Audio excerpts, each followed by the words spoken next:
అదే RTV app వార్తల్ని క్షణాల్లో చదివే అవకాశం ఉంటుంది. ఒక న్యూస్ పేపర్, ఒక టెలివిజన్ ఛానల్ మీ చేతుల్లో ఎప్పుడూ ఉంటాయి. చిన్న కుల సంస్థగా మీరు స్టార్ట్ అయ్యి బీఎస్పీని లేదంటే ఆర్ఎస్ ప్రవీణ్ కుమార్ను వ్యతిరేకించడమే పనిగా పెట్టుకున్నారని ఒక సందర్భంలో అన్నారు. ద్వేషం, మా పట్ల అసూయ ఈరోజు ఇంకా మరుగుజ్జుగా మారిపోయాడు. కానీ స్వేరోస్ పేరుతో ఆయన ఒక పెద్ద వ్యవస్థను ఏర్పాటు చేశారు. చాలా ఒక మూవ్మెంట్ యువకులను కలిగించిన మాట నిజం కాదా? స్వేరోస్ పుట్టుకలోనే ఆర్ఎస్ ప్రవీణ్ కుమార్ మా పైన హేయభావాన్ని చూపించారంటున్నారు. ఆయన చూపించిన హేయభావం విశారదన్ మహారాజు పైన లేకపోతే ఎస్సీ ఎస్టీ బీసీల పైన ఆర్ఎస్పి అనే పబ్లిసిటీ తప్ప ఓ సిద్ధాంతంతో మనిషిని తయారు చేయడం కానీ ఇంకేముండదు. చాలా పనులున్నాయి. తెలంగాణలో 4 కోట్ల మంది జీవితాలు మార్చాల్సిన అవసరం ఉంది. రాజ్యాంగాన్ని కాపాడుకోవాల్సిన అవసరం ఉన్నది. కానీ ఏమీ తెలియని దద్దమ్మల గురించి, లేకపోతే అసమర్థుల గురించి, లేకపోతే మతి భ్రమించిన వ్యక్తుల గురించి నేను మాట్లాడలేను. ఆయన ఈరోజు బీఆర్ఎస్ పార్టీలో చేరి దద్దమ్మగా నిరూపణ అయ్యాడు. కానీ మొన్న యాదగిరి గట్టులో ప్రభుత్వానికి సంబంధించిన కార్యక్రమం జరిగింది. అందులో డిప్యూటీ సీఎం బట్టి విక్రమార్కని అవమానించారనేటువంటి అంశం తెరపై కొడుతుంది. దాన్ని మీరు ఏ విధంగా చూస్తారు? అంటే రెడ్లకి దళితులకి మధ్య ఒక పక్క చెంచా, అతని చేతిలో అధికారం ఎక్కడిది? ఈ అన్ని ఇష్యూస్లోని ఇప్పుడు కవిత అరెస్ట్ని ఏ విధంగా చూడలేదు? అంటే ఇదంతా కూడా ఒక పొలిటికల్ జిమ్మిక్కా, లేదంటే కవితని నిజంగానే అరెస్ట్ చేశారనుకోవాలి? వాళ్ళు ఆట ఆడుకుంటారు అనమాట. ఆ అడ్జస్ట్మెంట్లో భాగం అది. కవిత అయినా అంతే. ఈ పోరాటంలో ఉన్న 3-4 నాయకులే సంఘటితం కాలేరు. మీలో మీరే వ్యతిరేకించుకుంటారు. మీరు ఇంతమందిని సంఘటితం చేయగలుగుతారా? ఇక్కడ నాయకులు సంఘటితం కాదు. నమస్తే, వెల్కమ్ టు ఆర్టీవీ అన్సెన్సర్డ్. ఈరోజు ఆర్టీవీ అన్సెన్సర్డ్కి నేను వెల్కమ్ చేస్తున్నాను ధర్మ సమాజ్ పార్టీ వ్యవస్థాపకులు విశారదన్ మహారాజ్ గారిని. Welcome to RTV uncensored Visharadan Maharaj గారు, please. Visharadan Maharaj, SC ST BC కులాలకు రాజ్యాధికారమే లక్ష్యంగా జీవిత కాలం పోరాడతాను అంటూ ఆయన ఎన్నో పోరాటాలు చేస్తున్నారు. ధర్మ సమాజ్ పార్టీని కూడా స్థాపించారు. మరి ఆయన లక్ష్యంలో ఇంతవరకు సాధించిందేంటి? వీటితో పాటు తెలుగు రాష్ట్రాల్లో ప్రస్తుతం నెలకొన్న రాజకీయ పరిస్థితులు, దేశవ్యాప్తంగా నెలకొన్న రాజకీయ పరిణామాలు, ఆర్ఎస్ ప్రవీణ్ కుమార్ బీఎస్పీని వదిలి బీఆర్ఎస్లోకి వెళ్ళిన పరిణామాన్ని ఆయన ఏ విధంగా చూస్తున్నారు? ఇవన్నీ కూడా మాట్లాడదాం విశారదన్ మహారాజ్ గారితో. విశారదన్ మహారాజ్ గారు, నా ఫస్ట్ క్వశ్చన్, ధర్మ సమాజ్ పార్టీని స్థాపించారు. దానికంటే ముందు కొన్ని సంవత్సరాలుగా ఎస్సీ బీసీ ఎస్టీలకు రాజ్యాధికారమే లక్ష్యంగా జీవితకాలం పోరాటం చేస్తాను అని అన్నారు. ఇన్నేళ్లలో మీరు సాధించింది ఏంటి? ధర్మ సమాజ్ పార్టీ ద్వారా ఏం సాధించారు? తెలంగాణ గడ్డ మీద 3.5 కోట్ల మంది బీసీ ఎస్సీ ఎస్టీల రాజ్యాధికారం కొరకు ధర్మ సమాజ్ పార్టీని స్థాపించడమే అతిపెద్ద సాధించిన విజయంగా మేము చెప్తున్నాం. ఎందుకంటే ధర్మ సమాజ్ పార్టీ బీసీ ఎస్సీ ఎస్టీలని రాజ్యాధికారంలో కూర్చోబెట్టడానికి ఏర్పాటు చేసిన పార్టీ. దానికి నేపథ్యంగా ఒక దశాబ్ద కాలం బీసీ ఎస్సీ ఎస్టీ ప్రజల్లో రాజ్యాధికార చైతన్యాన్ని తీసుకురావడానికి ఒక దశాబ్ద కాలం సామాజిక సాంస్కృతిక సంఘర్షణ ద్వారా వారిని సమాయత్తం చేసి వేలాది కిలోమీటర్ల పాదయాత్రల ద్వారా, దాదాపు 10,000 కిలోమీటర్ల పాదయాత్ర ద్వారా మరి తెలంగాణ గడ్డ మీద ఒక రాజకీయ చైతన్యాన్ని, ఈ రాజ్యంలో మా వాటా ఎంత, ఒక 40 లక్షల మంది ఉన్నటువంటి గౌడ్సు, 40 లక్షల మంది ఉన్న ముదిరాజులు, 45 లక్షల మంది ఉన్న యాదవులు, 50 లక్షల మంది ఉన్న మాదిగలు, కుమ్మరి చాకలి 20 లక్షల మంది, మేదర్లు మహేంద్రులు 15 లక్షల మంది, ఇట్లా చెప్పుకుంటూ పోతే 3.5 కోట్ల మంది బీసీ ఎస్సీ ఎస్టీలకి ఈ రాజ్యంలో మా వాటా ఎంత, ఈ భూమిలో సంపదలో మా వాటా ఎంత అని రాజకీయ ప్రశ్నలు వేస్తూ తెలంగాణ గడ్డ మీద ఈ ప్రజల కోసం ఒక రాజకీయ పార్టీని స్థాపించడం, దానికోసం ఇన్ని వేల కిలోమీటర్లు నడవడమే సాధించిన విజయాల్లో గొప్ప విజయంగా నేను భావిస్తున్నాను. కానీ ఆర్ఎస్ ప్రవీణ్ కుమార్ ఒక సందర్భంలో అన్నారు, చిన్న కుల సంస్థగా మీరు స్టార్ట్ అయ్యి బీఎస్పీని లేదంటే ఆర్ఎస్ ప్రవీణ్ కుమార్ను వ్యతిరేకించడమే పనిగా పెట్టుకున్నారని ఒక సందర్భంలో అన్నారు. మేమేమి కుల సంఘం కాదు, అనేక కులాలతో ఏర్పడినటువంటి వేదిక ఇది. తెలంగాణలో 90% మంది బీసీ ఎస్సీ ఎస్టీలని విముక్తి చేసి వాళ్ళకి రాజ్యం ఇవ్వడానికి తయారు చేస్తున్నటువంటి ఒక సామాజిక సాంస్కృతిక వేదిక నుండి మేము పార్టీగా మరి ప్రారంభించాం. కాబట్టి మాదేం కుల వేదిక కాదు. ఆయన చూసే దృక్పథంలో తేడా ఉంది. ఆయనకి వ్యతిరేకించింది మేము వ్యతిరేకించలే. ఆయన నిరంతరం మా పట్ల ద్వేషం, మా పట్ల అసూయ, మా పట్ల అన్ని రకాల ఏహ్య భావాలు కలిగిన ఒక చిన్న మనిషి అతను. పెద్ద మనిషి కాదు అతను. వెరీ స్మాల్ క్యాండిడేట్ అతను. చాలా చిన్న వ్యక్తి. ఈరోజు ఇంకా మరుగుజ్జుగా మారిపోయాడు. ఏంటి మీపైన ఏం హేయ భావాన్ని కనబరిచారు? ఏమీ లేదు ఆయనకి. ఏంటంటే సహజంగా తెలంగాణలో దాదాపు అన్ని కుల సంఘాలు, వేదికలు, ఆర్గనైజేషన్స్ అన్నీ రాజకీయంగా నిలబడలేదు. కానీ ఒక్క ధర్మ సమాజ్ పార్టీ మాత్రమే పొలిటికల్ యాక్షన్లోకి దిగింది. పార్టీ పెట్టకముందు నాగార్జున సాగర్ మునుగోడులో ఎన్నికల్లో పోటీ చేయడం, మునుగోడులో మేము ఒక రాజకీయ పార్టీ పెట్టకముందే ఎన్నికల్లో ఢీకొనడానికి ఆయన అభ్యర్థిని పెడితే మేము పెట్టడం, ఇవన్నీ జీర్ణించుకోలేకపోయింది ఆయన. ఎందుకు ఆయన అభ్యర్థిని పెడితే మీరు అభ్యర్థిని పెట్టడం? ఎందుకంటే ఒకే దృక్పథంతో బీఎస్పీ కూడా అప్పుడు బహుజనుల వాదాన్ని ముందుకు తీసుకెళ్తూ బహుజనులకు అధికారం కోసం అంటూ ముందుకు వెళ్తుంది. మీరు అదే మాట చెప్తూ ఆయన పెట్టిన చోట మీరు అధికారాన్ని పెట్టడం, ఒకే కాస్తో వెళ్తున్నటువంటి రెండు శక్తులు కొట్టుకోవడం దేనికి సంకేతం? కొట్టుకోవడం ఏం లేదు. వాస్తవానికి ఆయన ప్రయాణమే అనుమానాస్పదం. ఆయన నేపథ్యమే ఒక అనుమానాస్పదం. ఆయనే ఒక అనుమానాస్పదం ఆ వ్యక్తి. కాబట్టి ఆయన పట్ల మాకు ఏ నమ్మకాలు లేవు మొదటి నుంచి. మేము విమర్శనాత్మకంగానే ఉన్నాం. కొన్ని మార్చుకోమని చెప్తున్నాం కానీ ఆయన పట్ల మాకు ఎక్కడ విశ్వాసం లేదు. మేము ఏదైతే ఆయన పట్ల ఆరోపిస్తున్నామో, మేము ఏదైతే అనుమానం వ్యక్తం చేసినామో ఆ అనుమానమే ఈరోజు నిజమై కూర్చున్నది. కాబట్టి ఆయన మునుగోడులో ఒకసారి పోటీ చేయనన్నాడు, ఆ తర్వాత పోటీ చేస్తా అన్నాడు. రకరకాల మాటలు చెప్తూ మరి ఆయన వెనుక మేము మొదటి నుంచి చెప్తున్నట్టుగా టీఆర్ఎస్ పార్టీ యొక్క శక్తి ఆయన వెనుక ఉన్నది అని మేము అనుమానించాం. ఆయన పోటీ పట్ల, ఆయన పట్ల, వైఖరి పట్ల మాకు సంపూర్ణ విశ్వాసం లేదు. కాబట్టి మాది ప్రవీణ్ కుమార్ పట్ల అనుమానాలు మొదటి నుంచి ఆయన్ని అసలు ఏ సిద్ధాంతం లేకుండా, ఏ రాజకీయ చైతన్యం లేకుండా, ఏ ప్రశ్న లేకుండా ఒకేసారి ప్రభుత్వ అధికారం నుంచి బయటకు వచ్చి వెంటనే ఒక రాజకీయ పార్టీలో చేరి వెంటనే క్షణాల్లోనే ప్రభుత్వం మీద వెంటనే మాట్లాడుకుంటూ మరి చేస్తున్నటువంటి తీరే మాకు అనుమానం వచ్చింది. ఆయన ఎప్పుడు కూడా రాజ్యాన్ని, ప్రభుత్వాన్ని ప్రశ్నించినోడు కాదు, ప్రజల తరఫున పోరాటం చేసినోడు కాదు. కాబట్టి మాకు చాలా అనుమానాలు బయలుదేరినాయి. ఆ అనుమానాలే ఈరోజు నిజమైనవి. కానీ స్వేరోస్ పేరుతో ఆయన ఒక పెద్ద వ్యవస్థను ఏర్పాటు చేశారు. చాలా ఒక మూవ్మెంట్ యువకులను కలిగించిన మాట నిజం కాదా? స్వేరోస్ పుట్టుకలోనే పాలక వర్గాల హస్తం ఉందని మేము అంటున్నాం. ఎందుకు అని అంటే మీకు దుబ్బాకలో అప్పుడున్న టీఆర్ఎస్ ప్రభుత్వానికి సపోర్ట్ చేశారు. దుబ్బాక ఎన్నికల్లో హుజూరాబాద్లో అప్పుడున్న ప్రభుత్వానికి సపోర్ట్ చేశారు. అంటే నాగార్జున సాగరు, దుబ్బాక, హుజూరాబాద్ 3 చోట్ల ఎన్నికలు జరిగినప్పుడు వీళ్ళ సంస్థ ఆనాడు ఉన్నటువంటి ప్రభుత్వానికి సపోర్ట్ చేసింది. అందుకనే స్వారోస్ అనే సంస్థ ఒక ఎన్జిఓ లాంటిది, విప్లవ సంస్థ కాదు అది, రెవల్యూషనరీ ఆర్గనైజేషన్ కాదు అది. ఒక చిన్న ఒక పాలక వర్గాల చేతిలో సృష్టించబడ్డ వేదిక మాత్రమే అది. అంటే మనిషిలో విప్లవాత్మకమైనటువంటి పాలక ప్రభుత్వాల మీద రెవల్యూషనరీగా పుట్టిన సంస్థ కాదు అది.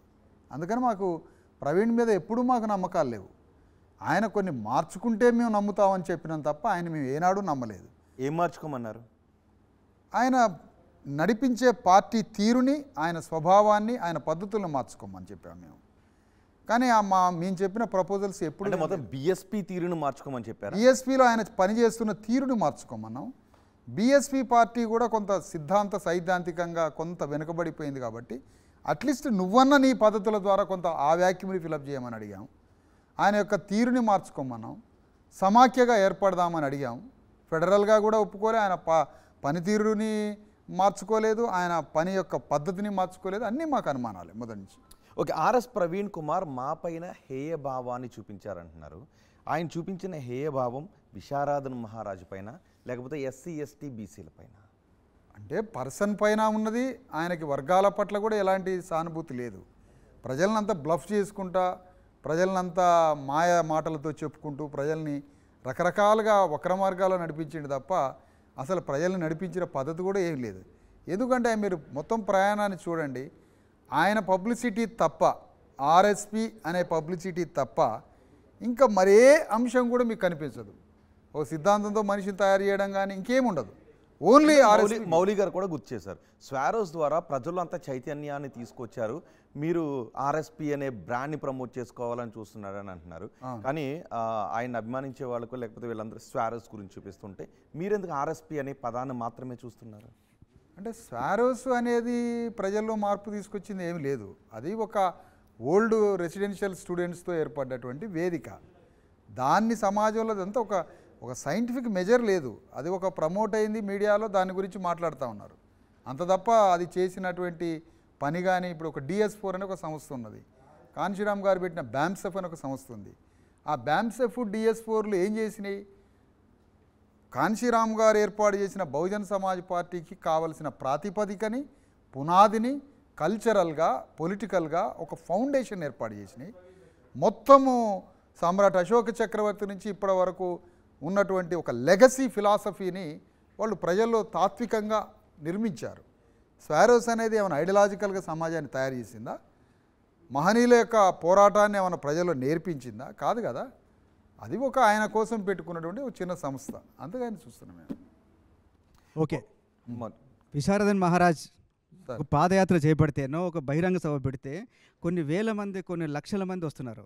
కానీ ఎందుకు ఓట్లకు వచ్చేటప్పటికి ప్రజల మద్దతు తీసుకోవడంలో, కూడగట్టడంలో విశారదన్ మహారాజ్ ఎక్కడ ఫెయిల్ అవుతున్నారు? అంటే ఒక విషయం ఏంటంటే సార్, మేము పార్టీ పెట్టింది, మేము అసెంబ్లీ ఎన్నికలకి ఒక 3 నెలలకు ముందు మాత్రమే పార్టీ రిజిస్టర్ అయింది. అయితే అంతకుముందున్న సామాజిక సాంస్కృతికంగా ప్రజల్ని ఐడియాలజికల్గా ఆర్గనైజ్ చేయడం మీద బాగా దృష్టి పెట్టి చాలా పెద్ద పెద్ద లక్షల సంఖ్యలో మీరు అన్నట్టుగా కార్యక్రమం జరిగింది. కానీ రాజకీయం ఏంటి అని అంటే ఆయా గ్రామాలలో కానీ ఎక్కడైతే మేము చెప్తున్నటువంటి 10% అగ్రవర్ణ రాజకీయాల వాళ్ళ నియంతృత్వ ఫాసిస్ట్ లీడర్షిప్స్ ఉన్నాయో ఆ నాయకత్వానికి అభిముఖంగా మా ప్రజల తరఫున అంతే సేమ్ కౌంటర్ హీరోని మేము సృష్టించలేకపోయాం. ఇది ఓపెన్గా మీ అందరి ముందు చెప్తున్నాను. అంటే ఒక గ్రామంలో ఒక భూస్వామి, ఒక దొర, ఆ గ్రామంలో 90% మా ప్రజలకి నాయకత్వం వహించుకుంటూ మా ప్రజల్ని మరి అనేక రకాలుగా దాడి చేసుకుంటూ ఉన్నటువంటి ఒక లీడరు, ఆ లీడర్కి అభిముఖంగా మా ప్రజల నుంచి, మా పార్టీ నుంచి ఒక లీడర్ని అభిముఖంగా కౌంటర్గా ఫేస్ని తయారు చేయలేకపోయాం. ఆ ఫేస్ని తయారు చేసే లీడర్షిప్ ఎప్పుడైతే కన్స్ట్రక్ట్ అవుతుందో ఒక ఆల్టర్నేటివ్ పొలిటికల్ ఒక శిబిరాన్ని మేము గ్రామాల్లో నిర్మించగలుగుతామో అప్పుడు ఓటింగ్ మాకు స్టార్ట్ అవుద్ది. అదే అంటున్నాను, 85% ఉన్న బహుజనులు ఎందుకు ఇంకా అగ్రవర్ణాలకే ఓట్లు వేస్తున్నారు? మీరు చెప్తున్నట్టుగా వాళ్ళలో చైతన్యం తీసుకురాలేకపోవడంలో మీరు ఫెయిల్ అయ్యారా? చైతన్యం ఒక్కటే ఓటు వేయదు మాకు, భావజాల వ్యాప్తి ఒక్కటే ఓటుగా మారదు. భావజాల వ్యాప్తితో పాటుగా ఆ గ్రామాల్లో ఆ ప్రజలకి ఆల్టర్నేటివ్గా రాజకీయంగా ప్రజలకి అండదండలు ఇచ్చి వాళ్ళతో ధైర్యంగా నిలబడి వాళ్ళ మంచి చెడు పట్ల, వాళ్ళకి సహాయం పట్ల, వాళ్ళకి రక్షణ పట్ల ఆల్టర్నేటివ్గా ఆ గ్రామంలో లీడర్షిప్ ఇవ్వలేకపోయాం మేము. ఆ లీడర్షిప్ ఎప్పుడైతే మేము ఇవ్వగలమో అప్పుడు ఓట్లు స్టార్ట్ అవుతాయి. అందుకనే మనకి ఇక్కడ నార్త్ ఇండియాలో ములాయం సింగ్ యాదవ్, లల్లు ప్రసాద్ యాదవ్, కర్పూర్ ఠాగూర్లు, కొంతమంది బీసీ లీడర్షిప్, తమిళనాడులో బీసీ లీడర్షిప్, ఇలాంటి లీడర్షిప్ ఏమి ఇవ్వగలిగిందంటే గ్రామాల్లో ఉన్న ఠాగూర్లు, భూమిహార్లకి కౌంటర్గా ఎస్సీ బీసీలకి లీడర్షిప్ కౌంటర్గా ఇచ్చింది. ఇక్కడ తెలంగాణలో మా ద్వారా కానీ మరికొన్ని సంస్థల ద్వారా కానీ ఒక్క భావజాల వ్యాప్తి జరుగుతుంది తప్ప ఆల్టర్నేటివ్ పొలిటికల్ లీడర్షిప్ని మేము ఇంకా కన్స్ట్రక్ట్ చేయలే. దానివల్ల ఓటు ఆగింది. అందుకని మేము ఇప్పుడు ఈ నెక్స్ట్ 5 years ఇప్పుడు రాబోయే అసెంబ్లీ ఎన్నికల లోపు తెలంగాణలో ఉన్న 10,000 గ్రామాల్లో, 500 మండలాల్లో, 33 జిల్లాల్లో అప్పర్ కాస్ట్ లీడర్షిప్కి, ముఖ్యంగా రెడ్డి కాంగ్రెస్ పార్టీకి, రెడ్డి వెలమ బీజేపీ పార్టీకి, వెలమారెడ్డి బీఆర్ఎస్ పార్టీకి అభిముఖంగా ధర్మ సమాజ్ పార్టీ గ్రామాలలో ఒక గౌడుని, ఒక యాదవుని, ఒక ముదిరాజుని, ఒక నాయి బ్రాహ్మణ్ని, ఒక చాకల్ని, ఒక మాదిగని, ఒక మాలని కౌంటర్గా మా ప్రజలకి ఒక లీడర్గా తయారు చేసి అభిముఖంగా నిలబెట్టి మా ప్రజలకు కూడా మంచి చెడు, మా ప్రజలకు కూడా ఒక రక్షణ, మా ప్రజలకు కూడా ప్రభుత్వంతో పోరాడి ఇవ్వాల్సిన సహాయాలు అవన్నీ ఏర్పాటు చేయబోతుంది. ఇక నమ్మకం ఉందా? 100% ఉన్నది. ఆల్టర్నేటివ్ చేయాల్సిన పనే అది, మాకున్న నమ్మకం కూడా అదే. అంటే మీకు నాయకుడికి ఎదగాలంటే ఆర్థిక కండబలం ఉండాలి, ఆర్థిక బలం ఉండాలి, అవన్నీ సాధ్యమేనా? అస్సలు కాదు. ఎప్పుడైనా సమాజంలో సంపద వచ్చేది గుండె బలంతో. గుండె బలంతో తప్ప డబ్బు కాదు. గుండె బలం ఎక్కడ ఉంటుందో సంపద అక్కడ క్రియేట్ అయ్యింది. సంకల్ప బలం ఎక్కడ క్రియేట్ ఉంటుందో అక్కడ సంపద క్రియేట్ అయ్యింది. అందుకనే ఫస్ట్ గుండె బలము సంకల్ప బలమే సంపదను తీసుకొని వస్తుంది. కాబట్టి మాకు పైసా అవసరం లే. ఇప్పుడు మీరు పైసలే అంటే దేవేంద్ర గౌడ్ దగ్గర డబ్బులు ఉన్నాయి, ఆనాడు చిరంజీవి ఉన్నాడు, చిరంజీవి దగ్గర పైసలు ఉన్నాయి, చాలామంది దగ్గర పైసలు ఉన్నాయి. కానీ వాళ్ళ దగ్గర ఫిలాసఫీ లేదు, జ్ఞానం లేదు, గుండె ధైర్యం లేదు, తత్వం లేదు. తాత్వికుడు ఎప్పుడు భయపడ్డాడు, ధైర్యంగా ఉంటాడు. ఎందుకంటే అతను ఐడియా కాబట్టి. ఫిలాసఫర్ ఆయన ఐడియా, ఆయనే ఒక ఐడియా కాబట్టి ఫిలాసఫర్స్ ఎవరికి భయపడరు. వాళ్ళ ఆలోచనని విజయవంతం చేసుకోవడానికి ఆలోచనగా వెళ్ళిపోతూ ఉంటాడు. అందుకనే ముందు మనిషికి కావాల్సింది ఐడియాలజీ, అది సమృద్ధిగా ఉంది. ఇప్పుడు మాకు కావాల్సింది లీడర్షిప్. ఆ లీడర్షిప్ని 5 ఏళ్లలో సృష్టించుకొని మేము రాజకీయంగా తెలంగాణ గడ్డ మీద భారతదేశ చరిత్రలోనే మొట్టమొదటగా బీసీ ఎస్సీ ఎస్టీలందరినీ కలగలిపి ధర్మ సమాజ్ పార్టీ తరఫున రాజ్యము రాజ్యాధికారాన్ని చూపించబోతున్నాం తెలంగాణ గడ్డ మీద. Right, straight question. RS Praveen Kumar బీఎస్పీని వదిలి బీఆర్ఎస్లో చేయడాన్ని మీరు ఎలా చూస్తారు? అసలు వదిలింది ఎప్పుడు అని అంటున్నా. బీఎస్పీని వదిలింది ఎప్పుడు? అదే ఆ బీఎస్పీలో ఉండడం అనేది పైకి మాత్రమే. కానీ ఆయన మొదటి నుంచి కేసీఆర్ తోటే ఉన్నాడు, చంద్రశేఖరరావు తోటే ఉన్నాడు. ఆయన ఉన్నది దొరల శిబిరంలోనే ఉన్నాడు. అదే బయటికి పోయి బహుజన్ సమాజ్ పార్టీలో చేరింది. దొరల పార్టీలోనే ఉన్నాడు అని మీరు ఎలా చెప్తారు? ఏ ఆధారంగా ఆయన దొరల పార్టీలో ఉన్నాడని చెప్తారు? ఈరోజు పోవడమే ఆ రోజు ఉన్నదాంతో సమానం. ఈరోజు పోవడమే. మొన్న ఎవరు నాతోటి ఈరోజు గడిలోకి పోతున్నాడు కదా కేసీఆర్ అని, అదే ప్రవీణ్ గడిలోకి ప్రవేశం అని చెప్పారు. నేను అన్నాను గడిలోకి ప్రవేశం కాదు, ఆయన ఉన్నదే గడిలో అని నేను అంటున్నా. ఓకే, బీఎస్పీ కూడా కొన్ని సిద్ధాంతాల నుంచి పక్కకి వెళుతోంది అని మీరు కూడా ఇంతకు ముందు అని అన్నారు. ఇప్పుడు రాజ్యాంగాన్ని మారుస్తాము మేము 400 సీట్లను సాధించి అని బీజేపీ చెప్తోంది. అలాంటి సందర్భంలో మేము పొత్తు పెట్టుకోవాల్సిన పరిస్థితి వచ్చింది. ఆ పొత్తును విత్డ్రా చేసుకోండి అంటూ మాపై ఒత్తిడి తీసుకొచ్చే ప్రయత్నం చేశారు. కాబట్టి ధర్మాన్ని అనుసరించి నేను బీఎస్పీకి రాజీనామా చేసి బీఆర్ఎస్లో చేరానని అంటున్నారు ఆర్ఎస్ ప్రవీణ్ కుమార్. అవును, అంటే బీఆర్ఎస్లో చేరడం అనేది రాజ్యాంగాన్ని రక్షించడం కోసం అన్నప్పుడు రాజ్యాంగాన్ని భక్షిస్తున్నాడు, రాజ్యాంగాన్ని ధ్వంసం చేస్తున్నాడు, కేసీఆర్ రాజ్యాంగాన్ని ధ్వంసం చేస్తున్నాడు అని ఆ రోజు అన్న మాటలకి సమాధానం చెప్పిండు. ఈరోజు వరకు చెప్పలేదు కదా. రాజ్యాంగాన్ని ధ్వంసం చేస్తున్నదే కేసీఆర్ అని చెప్పాడు ఆ రోజు. ఈరోజు రాజ్యాంగానికి రక్షకుడుగా ఎట్లా కనిపిస్తున్నాడో కూడా ఆయన చెప్పాలి కదా. మరి అలాంటిది ఏం చెప్పట్లే కదా. అంటే రాజ్యాంగాన్ని రక్షించడానికి కాదు, ఏమీ కాదు. అంటే ఏం చేయాల్సింది ఆర్ఎస్ ప్రవీణ్ కుమార్? డిఎస్పీలో చేరాల్సిందా? చేరితే ఆయన ఒక దశలో మరి చేరితేనే మంచిది కదా. మార్గం క్లియర్గా ఉన్నది కాబట్టి చేరాల్సి ఉండే, కానీ చేరలేడు కదా. మరి మీరు అడిగారు ఎప్పుడైనా మనం కలిసి పోరాడదామని? ఎన్నోసార్లు అప్పీల్ చేశాము సార్, అది వినలేదు. అది అయిపోయిన సబ్జెక్ట్. ఇప్పుడు మేము అంటున్నది ఒకటే మాట, ఆయన ఈరోజు ఆ రోజు వచ్చిన 100 నేను అనేది ఆయన ఆలోచనలు వేరు అని మీకు అనిపిస్తున్నప్పుడు ఆయన మీ పార్టీలోకి రావాలి అని ఎందుకు పిలిచారు? ఇప్పుడు ఆయన మీ పార్టీలో చేరలేదు కాబట్టే ఆయన మాపై హేయభావంతో ఉన్నాడు అని మీరు ఆరోపణలు చేస్తున్నారా? ఒకవేళ మీ పార్టీలోకి వచ్చి ఉంటే ఇలాంటి ఆరోపణలు చేస్తారు? ఎవరైనా సార్ ఒక ఇన్స్టిట్యూట్లోకి ఆహ్వానించినప్పుడు ఆ ఇన్స్టిట్యూట్కి ఒక ఫ్రేమ్ ఉంటుంది. ఆ ఫ్రేమ్లోకి రావాలి, శిక్షణ తీసుకోవాలి, ట్రాన్స్ఫార్మ్ కావాలి. ఓకే, ఆర్ఎస్ ప్రవీణ్ కుమార్ని విమర్శిస్తున్న వాళ్ళ గురించి ఒకసారి ఆయన మాట్లాడారు. ఏం మాట్లాడారు చూద్దాం. చాలా పనులున్నాయి. తెలంగాణలో 4 కోట్ల మంది జీవితాలు మార్చాల్సిన అవసరం ఉంది. రాజ్యాంగాన్ని కాపాడుకోవాల్సిన అవసరం ఉన్నది. ఈ రాజ్యాంగాన్ని కాపాడుకునే ప్రస్థానంలో ఎవరు మా వెంబడి వచ్చినా తీసుకొని పోతాం.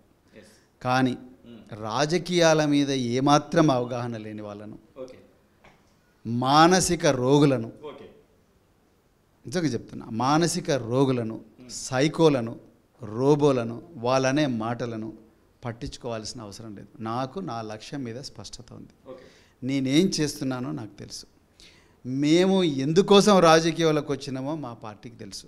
మా పార్టీ చరిత్ర ఓపెన్ బుక్. దాని గురించి ఎవ్వరు కూడా దానికి అనుమానాలు ఉండాల్సిన అవసరం లేదు.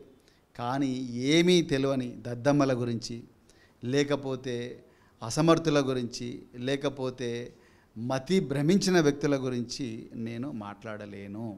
విశారదన్ మహారాజ్ గారు విన్నారా? చెప్పండి. అదే సార్, ఇప్పుడు ఆయన ఈరోజు బీఆర్ఎస్ పార్టీలో చేరి దద్దమ్మగా నిరూపణ అయ్యాడు, అసమర్థుడుగా నిరూపణ అయ్యాడు. ఈరోజు బీఆర్ఎస్ పార్టీలో చేరి ఆయన ఒక సైకో అని ముద్ర వేసుకున్నాడు తనకు తానే. దేనికి పనికిరాని అసమర్థుడుగా, సైకోగా, రోబోగా అన్ని రకాలుగా ఆయన ముద్ర వేసుకున్నాడు. ఈరోజు బీఆర్ఎస్ పార్టీలో చేరి ఈ వార్త ఎప్పుడైతే ప్రపంచానికి తెలిసిందో అతని మీద విమర్శించి ఎందుకు బీఆర్ఎస్లో పోతున్నాడని మొత్తం దుమ్మెత్తిపోసింది. కానీ లోకం ఎవరైనా హర్షించారా? ఆయన చెప్పుకోవడం తప్ప ఎవరన్నా ఒక్కళ్ళన్నా హర్షించారా? ఆయన బీఆర్ఎస్లో చేరడాన్ని మొత్తం ప్రపంచమే దుమ్మెత్తిపోసింది. దుమ్మెత్తిపోసినా ఎందుకు చేరిండు అందులో? అంటే విమర్శలు చేసే వాళ్ళ గురించే కదా ఆయన మాట్లాడుతున్నారు. ఎవరి గురించి? విమర్శలు చేసే వాళ్ళు చాలామంది ఉంటారు, కానీ నేను ఒక వ్యూహం ప్రకారం దళితుల ఆత్మగౌరవాన్ని నిలబెట్టడం కోసం, రాజ్యాంగ స్ఫూర్తిని నిలబెట్టడం కోసం, అంబేద్కర్ ఆశయాలు నిలబెట్టడం కోసం నేను వెళ్తున్నాను కదా ఆయన చెప్పి. అంటే అంబేద్కర్ ఆశయాలు నిలబెట్టడానికి కేసీఆర్ దగ్గరికి పోతే అంబేద్కర్ ఆశయాలు నిలబడతాయా? అది నిజమని ప్రజలు నమ్ముతారా? అంటే ప్రజల్ని అంత తక్కువ అంచనా వేయకూడదు కదా. ఆయన ప్రజల్ని మొదటి నుంచి ఆయన ప్రస్థానం మొదలుపెట్టిన కాడి నుంచి ప్రజల్ని తక్కువ అంచనా వేస్తున్నాడు. ఆయన జీవితమంతా ప్రజలను అండర్ ఎస్టిమేట్ చేయడం, ప్రజలను ఆడుకోవటమే. ప్రజలు జ్ఞానవంతులు, ఒక దశ కాదు ఒక దశలో జ్ఞానవంతులుగా మారుతుంటారు. అందుకని ప్రవీణ్ గారు చెప్పినటువంటి ఆ దద్దమ్మలు, ఆ అసమర్థులు, ఆ సైకోలు అన్ని లక్షణాలకి తానే నిదర్శనంగా ఈరోజు నిలబడ్డాడు బీఆర్ఎస్లో చేరి. ప్రసాద్ మిమ్మల్ని క్వశ్చన్ అడగాలనుకుంటున్నారు. సో మీరేమో రాజ్యాధికారంలో వాటా అడుగుతున్నారు దళితులకి, బీసీలకి. కానీ మొన్న యాదగిరి గట్లో ప్రభుత్వానికి సంబంధించిన ఒక కార్యక్రమం జరిగింది. అందులో డిప్యూటీ సీఎం బట్టి విక్రమార్కని అవమానించారనేటువంటి అంశం తెరపైకి వచ్చింది. దాన్ని మీరు ఏ విధంగా చూస్తారు? అంటే ఇప్పుడు బట్టి విక్రమార్కది కాంగ్రెస్ పార్టీలో అధికార స్థానం కాదు, బానిస స్థానం అనేది మీరు గుర్తుపెట్టుకోవాలి. బట్టి విక్రమార్క ఒక బానిస ఆ పార్టీలో. బట్టి విక్రమార్క ఆ పార్టీలో ఒక జీతగాడు. ఇంకా చెప్పాలంటే రెడ్లకి దళితులకి మధ్య ఒక దళారి లాంటివాడు. ఇంకా కాన్షీరామ్ భాషలో చెప్పాలంటే ఒక పక్క చెంచా. అతని చేతిలో అధికారం ఎక్కడిది? ఆ చిన్న స్టూల్ మీద కూర్చోమంటే కూర్చోవాలా, కింద కూర్చోమంటే కూర్చోవాలా బట్టి విక్రమార్క. ఇది రెడ్ల రాజ్యం. రెడ్ల రాజ్యంలో అతను రెడ్లు నిర్మించుకున్న రాజ్యంలో ఒక వాచ్మెనో, ఒక దళారో, ఒక చెంచా లాంటి వ్యక్తి. అందులో ఒక న్యాచురల్ పెద్ద స్థానం ఆయనకి ఎందుకు ఇస్తారు? ఇవ్వరు కదా. అసలు డిప్యూటీ సీఎం అనేది కాన్స్టిట్యూషనల్ పోస్టా? రాజ్యాంగ వ్యాలిడిటీకి సంబంధించిన పదవా ఉప ముఖ్యమంత్రి? కానే కాదు. అది ఒక వాల్యూలెస్, పవర్లెస్, కాన్స్టిట్యూషన్లెస్ పోస్ట్ అది.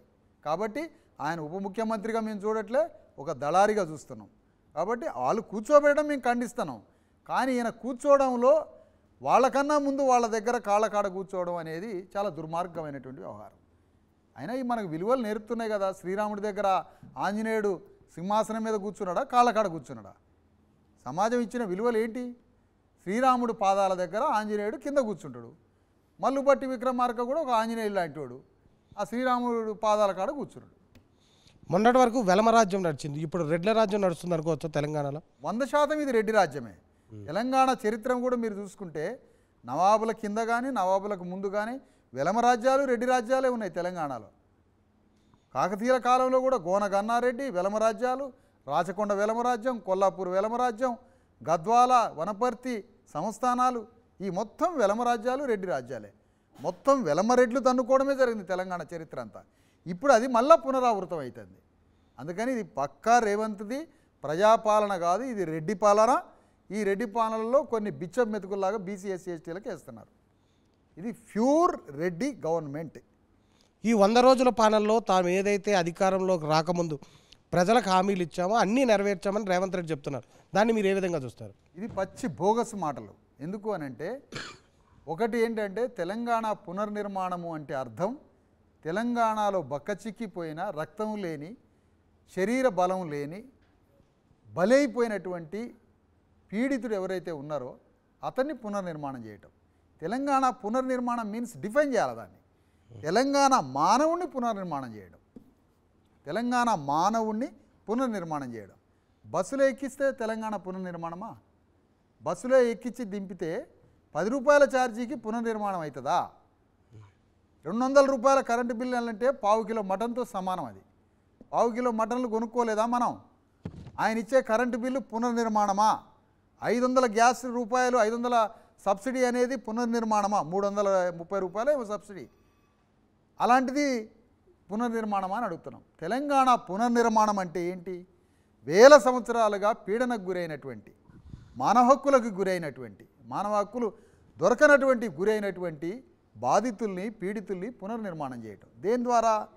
ఇగో ఒక సగటున ఒక కుటుంబంలో 2 లక్షల రూపాయలు అయితే బిడ్డలకి, విద్యకి ఒక సంవత్సరానికి 2 లక్షల రూపాయలు అయితే బిడ్డలకి, కేజీ నుంచి పీజీ దాకా అత్యాధునిక నాణ్యమైన ఉచిత విద్యని గవర్నమెంట్ అదొక్కటి ఇవ్వనండి, అదొక్కటి ఉచిత విద్య ఇవ్వమనండి. ఒక మంచి క్వాలిటేటివ్ ఎడ్యుకేషన్, పిల్లలకి ఫ్రీ ఎడ్యుకేషన్ ఇవ్వమనండి. అదొక్కటి ఇస్తే చాలు కదా. ఒక చేతికి ఉపాధి ఇస్తే సరిపోతుంది కదా, చేతికి పని. భూమి లేని వాళ్ళకి భూమి ఇస్తే, వైద్యం ఇస్తే, ఏమీ లేదు, వైద్యము, విద్య, భూమి, చేతి నిండా పని, ఈ 4 రాజ్యం ఇస్తే అది తెలంగాణ పునర్నిర్మాణం అయింది తప్ప. సో ఏ రాజ్యంలోనైనా విద్య, వైద్యానికి తగిన ప్రాధాన్యత ఇవ్వటం లేదు అని అధికార పార్టీ పైన ఆరోపణలు సహజం. ఇప్పుడు మీరు రెడ్డి రాజ్యం అంటున్నారు, అంటే కాంగ్రెస్ పార్టీ రెడ్డిలకు కుమ్ము కాస్తుందని మీరు అనుకుంటున్నారా? అసలు కాంగ్రెస్ పార్టీని విమర్శిస్తున్నారా? రేవంత్ రెడ్డి సీఎం కావడాన్ని వ్యతిరేకిస్తున్నారు? రేవంత్ రెడ్డి కాదు, కాంగ్రెస్ పార్టీయే రెడ్డి యజమానులు. మరి కాంగ్రెస్ పార్టీలోనే కదా తెలంగాణలో, అంటే ఉమ్మడి ఆంధ్రప్రదేశ్లో దామోదర సంజయ్ లాంటి ఎస్సీ వ్యక్తి ముఖ్యమంత్రి అయినటువంటి చరిత్ర కూడా ఉంది కదా కాంగ్రెస్ పార్టీ నుంచి. దామోదరం సంజయ్ దాకా ఎందుకు? లైవ్ ఎగ్జాంపుల్ ఖర్గేనే. ఖర్గేనే కాంగ్రెస్ అధ్యక్షుడిగా ఉన్నారు, అధ్యక్షుడిగా ఉన్నారు. మంచి మాట అన్నారు. ఖర్గే కాంగ్రెస్ పార్టీకి అధ్యక్షుడైనా, లేదా మల్లుబట్టి విక్రమార్క ఉప ముఖ్యమంత్రి అయినా. ఓకే, మల్లుబట్టి విక్రమార్క అధికారాలు లేవని మీరు అంటున్నారు కాబట్టి ఉప ముఖ్యమంత్రి అని పక్కన పెడుతున్నా. సో ఖర్గేకి ఏం అధికారాలు ఉంటాయి? సోనియా కాంపౌండ్ నుంచి అని జరుగుతాయని కూడా మీరు అనొచ్చు.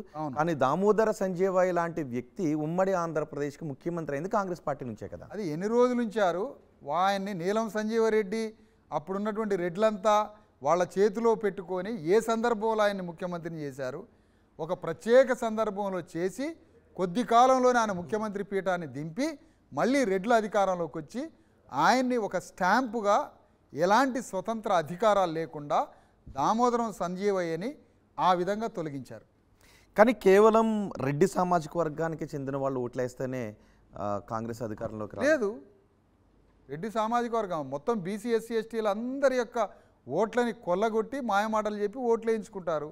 మళ్ళీ గవర్నమెంట్ ఫామ్ చేసేది మాత్రం రెడ్లు రాజ్యానికి వచ్చి వాళ్ళు గవర్నమెంట్లో కూర్చుంటారు. అంటే మీరు ఉప ముఖ్యమంత్రి కాకుండా ముఖ్యమంత్రి పదవి ఇచ్చి ఉండాల్సింది బట్టి విక్రమార్క అని అంటున్నారా? అంటే మేమేమంటున్నామంటే ఉప ముఖ్యమంత్రి అనేది ఒక వాల్యూ లేని పదవి, అది ఇచ్చారు. అది ఇచ్చినప్పుడు ఏముంటుంది దాంట్లో? ఇవ్వాలనుకుంటే ముఖ్యమంత్రి పీఠం ఇవ్వాలి, దానికి అధికారంతో కూడిన ముఖ్యమంత్రి పీఠం, ఆపరేటింగ్ కాదు. ఆయనకి స్వతంత్ర అధికారాలతో కూడిన పీఠం ఇస్తే అప్పుడు దాని గురించి మనం ఆలోచించాలి. కానీ నేను శాసించే స్థాయిలోనే ఉన్నాను అని బట్టి విక్రమార్క అంటుంటే మీరు కింద కూర్చునే స్థాయిలో ఉన్నారు అని అంటున్నారు. ఆయన శాసించే స్థాయిలో ఉంటే ఇక్కడ ఎట్లెందుకు ఉంటుంది? ఆయన ఎప్పుడూ శాసించే స్థాయిలో ఉండడు. శాసించే స్థాయే ఒకవేళ ఆయన ఆ విధమైన యాంగిల్ ఆయన నుంచి మొదలైతే ఆ క్షణమే తొలగిస్తారు అతన్ని, ఆ క్షణమే. ప్రసాద్ సార్, ఇప్పుడు కాంగ్రెస్ పార్టీ ఏమో బీజేపీ, బీఆర్ఎస్ ఒకటి ఉంటుంది, బీజేపీ ఏమో కాంగ్రెస్, బీఆర్ఎస్ ఒకటి ఉంటుంది. ఈ అన్ని ఇష్యూస్లోని ఇప్పుడు కవిత అరెస్ట్ని ఏ విధంగా చూడాలంటే, అంటే ఇదంతా కూడా ఒక పొలిటికల్ జిమ్మిక్కా లేదంటే కవితని నిజంగానే అరెస్ట్ చేశారనుకోవాలా? ఎప్పుడైనా దేశంలో పాలక వర్గాలలో ఎవరైనా అరెస్ట్ అయినా, పాలక వర్గాల్లో ఏదైనా ఇలాంటి ఇన్సిడెంట్ జరిగినా అదంతా విత్ ఇన్ ద పాలక వర్గాల గేమే. నాట్ ఓన్లీ కవిత, ఏ గవర్నమెంట్ కూలిపోయినా, ఏ గవర్నమెంట్ నిలబడ్డా ఆయా గవర్నమెంట్లో ఒకడిని ఒకడు థ్రెట్ చేసుకొని అడ్జస్ట్ కావడం, థ్రెట్ చేయడము, అడ్జస్ట్ కావడం, థ్రెట్ చేసుకోవడము, అడ్జస్ట్ అవుతారు.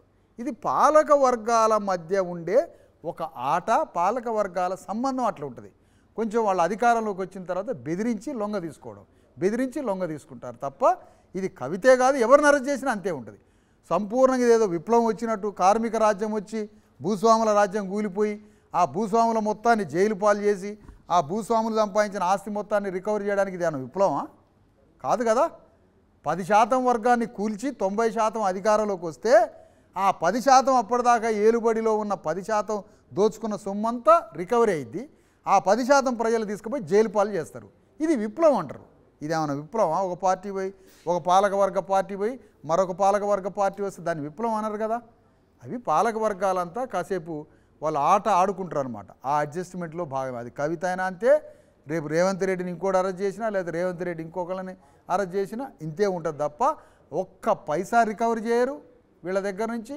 వీళ్ళని ఎవరిని కూడా అరెస్ట్ చేసి శాశ్వతంగా జైలులో పెట్టరు. ఇప్పుడు కాళేశ్వరం లక్షల కోట్లలో అవినీతి జరిగిందంటూ కూడా రేవంత్ రెడ్డి ప్రచారం చేశారు. కానీ అధికారంలోకి వచ్చి 100 రోజులైనా సరే ఒక్క రూపాయి కూడా ఎందుకు రికవరీ చేయలేకపోతున్నారు? అదే మరి ఒకళ్ళకొకళ్ళు థ్రెట్, ఒకళ్ళ మీద కేసులు, ఇంకొకళ్ళ మీద కేసులు. ఈ కేసులన్నీ అడ్జస్ట్ కావాలి. వాళ్ళున్నంతసేపు కాళేశ్వరాన్ని చూపించారు, వీళ్ళున్నంతసేపు కాళేశ్వరాన్ని చూపిస్తారు. ఈ కాళేశ్వరాన్ని చూపిస్తూ అందరూ అడ్జస్ట్ అయ్యి ఒక దగ్గర సెట్ అయిపోతారు. అంతే, అంత తప్ప ఏం లేదు ఇందులో. ఎస్సీ వర్గీకరణ జరగాలా వద్దా? 100% జరగాలి. కానీ వర్గీకరణ జరిగే పరిస్థితి లేకపోయినా ఆ వర్గీకరణ అడ్డం పెట్టుకొని వర్గీకరణను చూపిస్తూ ప్రజల్ని మోసం చేయడం మాత్రం చాలా తప్పు. వర్గీకరణ అనేది ఒక డెమోక్రాటిక్ డిమాండ్, ప్రజాస్వామ్యబద్ధమైనటువంటి డిమాండ్. కాబట్టి అది జరగాల్సిందే. కానీ దాన్ని అడ్డం పెట్టుకొని ప్రజలను వంచన చేయడం కరెక్ట్ కాదు. జరగదా వర్గీకరణ? జరగదా? జరిగే ఛాన్సే లేదు దాదాపు. ఎందుకు? అది పార్లమెంటులో దానికి ఆమోదించబడాలంటే అన్ని పార్టీలు దానికి సపోర్ట్ చేయాలి. అంటే పార్లమెంటులో కార్యాచరణతో పార్లమెంటులో ఉన్నటువంటి కాంగ్రెస్ పార్టీ, బీజేపీ పార్టీ ఇలా. కానీ అక్కడ నార్త్ ఇండియాలో చమార్లంతా కూడా పార్టీలకి చాలా పునాదిగా ఉన్నారు. అక్కడ చమార్లకు కొంత లాస్. ఇప్పుడు బీజేపీ అంటుంది కదా మేము వర్గీకరణకు అనుకూలమే, ఎందుకు చేయలే? కృష్ణ మాదిక్ కూడా బీజేపీకి సపోర్ట్ చేస్తున్నారు, వర్గీకరణకు అనుకూలంగా ఉన్నారని కాంగ్రెస్ కూడా వ్యతిరేకించట్లేదని చెప్తాను. అందుకనే అంటున్నాను సార్. మరి మోడీ వచ్చి చెప్పిపోయి దాదాపు 4-5 నెలలు అవుతుంది కదా. మరి 4-5 నెలలు అయిన తర్వాత ఇప్పటి వరకు ఒక యాక్షన్ ప్లాన్ చెప్పండి ఏం జరిగిందో? ఎందుకు జరగలే? పచ్చి మోసం అన్నమాట. మీరేం చేశారు వర్గీకరణ కోసం? మీరేం చేశారు? మీ వర్గీకరణ పనిలో మేమేమి లేము. వర్గీకరణ అనే వేదిక జరిగినప్పుడు ఆ పోరాటంలో 5 ఏళ్ళు పాల్గొన్నాం. ఆ పోరాటం ద్వారా వచ్చినటువంటి రాష్ట్రపతి నుంచి ఒక ఆర్డినెన్స్ వచ్చింది. అంతవరకు మాలాంటి వాళ్ళని చాలామంది పోరాడినాం.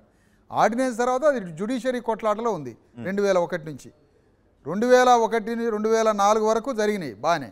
అక్కడి నుంచి అది జ్యుడిషియరీలో ఉంది. అంటే కావు జరగవు అనుకున్నవి ఎన్నో పోరాటాల ద్వారా సాధించుకున్నారు. వీటికి రాజ్యాంగ సవరణ కావాలి, దేశవ్యాప్తంగా ఉన్న అన్ని అసెంబ్లీల్లోనూ వీటికి ఆమోదం తెలిపి పంపాలి అని అనుకున్నవే జరిగాయి. ఎన్నో రాజ్యాంగ సవరణలు చేసుకున్నాం. మరి ఇది ఎందుకు జరగదు అని మీరు అంటున్నారు? అంటే నేనేమంటున్నానంటే సార్, ఒక ఇష్యూని ఇప్పుడు ఈ వర్గీకరణ మీద పెట్టే శక్తిని, దృష్టిని, వనరులని, ప్రజలని రాజ్యంలోకి తీసుకురావడం ఇంకా దానికన్నా సులువుగా ఉంది. అలాంటి జటిలమైన ఇష్యూలో మనం అంత శ్రమ పడటం కన్నా ఈ ప్రజల్ని రాజ్యానికి తేవడం ఇంకా చాలా సులువు అనిపిస్తుంది. అందుకని అంటే వర్గీకరణ పోరాటం నుంచి మీరు పక్కకి వెళ్ళిపోయినట్టేనా? పక్కకి ఏమి వెళ్ళిపోతామండి. ఇప్పుడు అది ఒక జ్యుడిషియరీలో ఉంది కదా. కోర్టు ఇష్యూలో ఉన్నప్పుడు దాని మీద ప్రజల్లో పోరాడి పెద్ద మాస్ కార్యక్రమాలు, దాని నాయకుడు ఏమన్నా పార్లమెంటు ముందు పెద్ద కార్యక్రమాలు చేసి ఏమన్నా తీసుకొచ్చిండా? లేదు కదా. మొత్తం అది జ్యుడిషియరీ కొట్లాట కదా. దాంట్లో కొట్లాడున్నప్పుడు ఇష్యూ నుంచి బయటకు ఎందుకు వస్తాం? ఒకవైపు రాజ్యం కోసం పోరాడుతూనే నైతికంగా వర్గీకరణ అంశానికి మద్దతు ఇస్తూ ఉంటాం. అంటే మీరు ఒక ప్రత్యేక పార్టీ పెట్టుకుని రాజ్యం కోసం పోరాడుతుందని చెప్తున్నారు. బీఎస్పీ కూడా మీరంటున్నటువంటి పోరాటంతోనే వచ్చింది, అధికారాన్ని చూసింది, ఆ తర్వాత కొంత వెనుకబడుతూ వచ్చింది. సో అదే పార్టీతో మీరు కొన్ని సిద్ధాంత లోపాలు ఉన్నాయి, కొన్ని మార్పులు జరిగాయని అంటున్నారు. ఆ మార్పులను సవరించుకునే దిశగా, ఎందుకంటే ఎంతో కొంత కేడర్ ఉన్నటువంటి పార్టీ కాబట్టి అలాంటి పార్టీతో మీరు కలిసి పనిచేస్తే బాగుంటుందేమో అని కొంతమంది అంటున్నారు. అవును సార్, ఇప్పుడు అనుకోవచ్చు కొంతమంది, కానీ ఆ పార్టీలో ఆ రకంగా పనిచేస్తే ఫలితాలు రావనుకోనే కదా మేము బయటకు వచ్చి మా ప్రజల్ని మళ్ళీ పార్టీగా సమాయత్తం చేస్తున్నది. ఎందుకంటే దేశవ్యాప్తంగా దాని పాఠం కనిపిస్తుంది కాబట్టి. మన తెలంగాణలోనే కాదు, ఒక్క ఉత్తరప్రదేశ్ తప్ప మిగతా రాష్ట్రాల్లో అది రాజకీయ ఫలితాన్ని తీసుకురాలేదు కాబట్టి మేము ఇలాంటి నిర్ణయాన్ని తీసుకోవాల్సి వచ్చింది. ఏపీలో చంద్రబాబు, పవన్ కళ్యాణ్, మోదీ పొత్తుపై మీరేమంటారు? జగన్ సర్కార్ పైన మీ అభిప్రాయం ఏంటి సార్? అసలు ఆంధ్రప్రదేశ్లో జగన్మోహన్ రెడ్డి, చంద్రబాబు నాయుడు, పవన్ కళ్యాణ్, బీజేపీ నలుగురు ఒకటే. అక్కడ ఎవరు శత్రువులు కాదు. BJP party, Jaganmohan Reddy party, Pavan Kalyan party, Chandrababu Naidu నలుగురు కలిసి ఒకటే. మరి ఎవరు శత్రువులు? ఆంధ్రప్రదేశ్లో బీసీ, ఎస్సీ, ఎస్టీలు ఈ నలుగురికి శత్రువులు. శత్రువర్గం ఎవరికి? వీళ్ళకి ఎవరు అంటే బీసీ, ఎస్సీ, ఎస్టీలు శత్రువులు.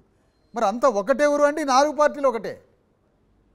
ఇప్పుడు ఒక మాట అనుకుందామమ్మా, జగన్మోహన్ రెడ్డి అధికారంలో ఉన్నాడు, చంద్రబాబు నాయుడికి పవర్ లేదు. ఇప్పుడు చంద్రబాబు నాయుడు ఒక మాట చెప్పొచ్చు కదా, తాను గెలవలేని పరిస్థితుల్లో ఉన్నాడని తనకి కొంత తెలుస్తున్నప్పుడు జగన్మోహన్ రెడ్డిని కూల్చడానికి బీసీ, ఎస్సీ, ఎస్టీలకే అధికారం ఇవ్వండి అని చంద్రబాబు నాయుడు చెప్పిండా? ఆ మాట కానీ చెప్తే జగన్మోహన్ రెడ్డి కూలిపోతాడు.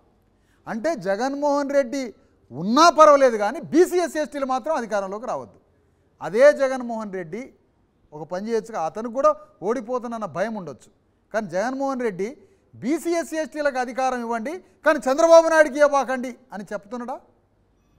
అంటే చంద్రబాబు నాయుడు అధికారంలోకి వచ్చినా పర్వాలేదు కానీ బీసీ ఎస్సీ ఎస్టీలు మాత్రం అధికారానికి రావద్దు. ఈ ఇద్దరిలో ఎవరు ఈ స్లోగన్ ఎత్తుకున్నా అతని ఇంట్లో ఉండి గెలవచ్చు. చంద్రబాబు నాయుడు జగన్మోహన్ రెడ్డిని దింపడానికి బీసీ ఎస్సీ ఎస్టీలో సింహాసనం మీద కూర్చోండి, ఈ రాజ్యం మీదే అని చంద్రబాబు నాయుడు అన్నాడా? ఆ మాట అంటే మరుక్షణమే జగన్మోహన్ రెడ్డి కూలిపోతాడు. మరి ఎందుకు ఈ మాట అన్నట్లే? బీసీ ఎస్సీ ఎస్టీలు అధికారంలోకి రావద్దు, జగన్తో సెట్ చేసుకుంటాం ఏదైనా. కానీ ఒకవేళ బీసీ ఎస్సీ ఎస్టీలు అధికారంలోకి వస్తే జగన్ని చంద్రబాబు నాయుడిని 100 కిలోమీటర్ల లోతుల బొంద పెడతారు ఆంధ్రాలో. ఎందుకు? విప్లవం వస్తుంది. వీళ్ళ చేతిలోకి రాజ్యం వస్తే భూమిని హ్యాండ్ ఓవర్ చేసుకుంటారు, సినీ పరిశ్రమని హ్యాండ్ ఓవర్ చేసుకుంటారు, ఆస్తిని, రాజకీయాన్ని, సంపదని, స్కూల్స్ని మొత్తం బీసీ ఎస్సీ ఎస్టీలు తమ చేతిలో 5 కోట్ల మంది బీసీ ఎస్సీ ఎస్టీలు తమ చేతిలో తీసుకొని అందరూ అగ్రకులాల సంపదని రికవర్ చేసి వాళ్ళని జైలు పాలు చేస్తారు. కాబట్టి బీజేపీ కానీ, పవన్ కానీ, చంద్రబాబు నాయుడు కానీ, జగన్మోహన్ రెడ్డి కానీ వాళ్ళందరూ కలిసి రాజ్యంలోకి రావాలనుకుంటున్నారే తప్ప బీసీ ఎస్సీ ఎస్టీల గురించి మాట్లాడు. కాబట్టి వాళ్ళకి శత్రువులు వాళ్ళు. వీళ్ళందరూ ఒకటే అమ్మా. విచిత్రమైంది ఏంటంటే నలుగురు ఒకటే. సార్ కేవలం సిద్ధాంతాలతోటే ప్రజల్లోకి వెళ్తామంటే కుదరదు కదా. మీరు ఏదో ఒక సమస్య మీద పోరాటం చేసి ప్రజల్లో నుంచి గుర్తింపు తెచ్చుకోవాలి. మీరు ఇప్పటి వరకు ఏ సమస్యల మీద పోరాటం చేశారు? కరెక్ట్. అంటే ఒకటి ఏంటంటే మేము వాస్తవానికి సామాజిక, రాజకీయ, సాంస్కృతిక చైతన్యం ప్రయాణమే చేసాం దాదాపుగా. మేము ఫలానా మౌలికమైనటువంటి పెద్ద పెద్ద ఇష్యూస్ పట్ల రాజ్యాల మీద మేము ఇంకా పోరాటం మొదలుపెట్టలేదు. ఎందుకు మొదలుపెట్టలేదంటే కాన్షీరామ్ గారు కూడా రాజ్యానికి తీసుకొచ్చేటప్పుడు ఏ ఇష్యూస్ పట్ల ఆయన పోరాటం చేయలే. ఆయన బాంసేఫ్ DS4 ద్వారా సమాజంలో 90% వర్గాలకి తాత్విక జ్ఞానాన్ని ఇచ్చి వాళ్ళని ఐడియాలజికల్గా తయారు చేసి ఇక పార్టీ పెట్టిన తర్వాత ఇష్యూస్ మీద పోరాటం చేసిండు. అది మండల్ కమిషన్ విషయంలో కావచ్చు, బీసీ రిజర్వేషన్లు కావచ్చు, అనేక ఇష్యూస్ మీద పోరాటం చేసిండు. మేము కూడా పార్టీ పెట్టి 6 నెలలే అయింది. ఈ పార్టీ పెట్టినంత వరకు అంటే మొన్నటి వరకు మేము ఐడియాలజికల్గానే సమాజాన్ని తయారు చేసినాం. ఇప్పుడు మేము పోరాటం మొదలు పెడుతున్నాం.